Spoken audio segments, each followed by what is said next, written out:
आज हमारे मेहमान हैं फिरोज मीठी बोरवाला। बहुत बहुत स्वागत है फिरोज भाई आपका, बहुत बहुत स्वागत है फिरोज भाई। इसके पहले कि सीरिया और टर्की के भूकंप के बारे में हम गंभीर चर्चा शुरू करें, फिरोज भाई मैं आपसे जानना चाहता हूं, जाकिर नाइक और सदगुरु में कोई रिश्ता आपको दिख रहा है? जाकिर नाइक एक क्रूड फॉर्म है सदगुरु का। सदगुरु काफी सोफिस्टिकेटेड है और जाकिर नाइक बाकी के मौलाना से ज्यादा सोफिस्टिकेटेड है। बात इतनी है, मगर दोनों ने अपने अपने धर्मों का पैकेजिंग करके कैसे वो बेचते हैं, ये दोनों में ये दोनों गुरु बहुत आगे है। तो दोनों अंग्रेजी बोलते हैं, वो एक नई बात थी गुरुओं के लिए और इस्लामिक आइडियोलॉग्स के लिए भी, मौलाना के लिए, क्योंकि वो कोई मौलाना था ही नहीं कि अंग्रेजी में इस्लाम को समझा पाए।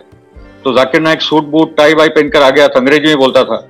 उसमें बहुत सारे पढ़े लिखे अंग्रेजी समझने वाले मुसलमान आकर्षित हो गए।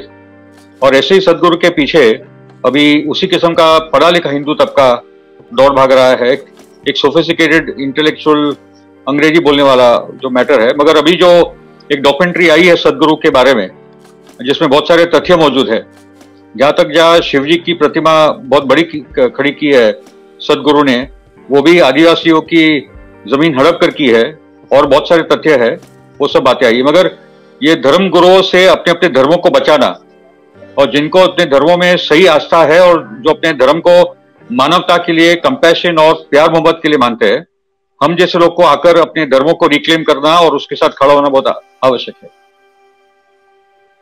है मीडिया को भी, और हमें तो ये लाइन लेना पड़ेगा फिरोज भाई, हमें ये लाइन लेना पड़ेगा, हमें ये बताना पड़ेगा कि ये जो नकली ढोंगी धर्मगुरु हैं वो आपको आचरण नहीं सिखलाते हैं, उनका खुद का व्यवहार पहले देखिए, उनका खुद का आचरण कैसा रहा है, वो किस ईमानदारी से धर्म का पालन करते रहे हैं, ये भी देखना पड़ेगा ना। तो ये तो हिंदू, मुसलमान, सिख और ईसाई को इकट्ठा होकर के निर्णय करना पड़ेगा कि अपने पोंगापंथी ढोंगी लोगों से कैसे बचो। ये वर्ल्ड इकोनॉमिक फोरम में क्या करने के लिए गए थे सदगुरु जी?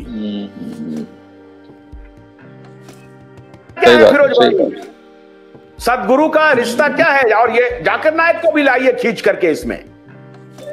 अनडाउटली जाकिर नाइक का तो मैंने 93 में मेरा झगड़ा हुआ था बम्बे। जाकिर नाइक और मेरा क्या हो गया भाई? बोलिए ठीक है। जी जाकिर नाइक और मेरा तो पुराना झगड़ा है 93 से। इनफैक्ट मेरा और जाकिर नाइक का झगड़ा हुआ था मनी भवन में, जो गांधी जी का मकान था बम्बई में। और मैंने तब भी जाकिर नाइक को बोला था कि जिस किस्म का इस्लाम बता रहे हो ये बहुत ही खतरनाक है। मगर इसमें इतनी बात है, उस पर कभी अलग से चर्चा होगी, क्योंकि मैंने तो जो काफिर शब्द है कुरान में उसका भी विरोध किया है। और जो इस्लामिक कट्टरवाद, इंटॉलरेंस की बात जो सेक्युलर खेमे में नहीं होती, वो मैं बार बार बोल रहा हूँ कि जितना हम लोग मेजॉरिटी इंटॉलरेंस का विरोध करते हैं, मेजॉरिटी हिंसा का विरोध करते हैं, इतना ही इस्लामिक इंटॉलरेंस और वायलेंस का हम लोग को विरोध करना होगा। और जो भी धर्म ग्रंथों में कमियां है, चाहे वो कोई भी धर्म ग्रंथ हो, चाहे वो गीता हो, रामायण हो, कुरान हो, ओल्ड टेस्टमेंट, न्यू टेस्टमेंट, धम्मापद क्यों ना हो, ये सब में हमको झांक कर ये करना होगा।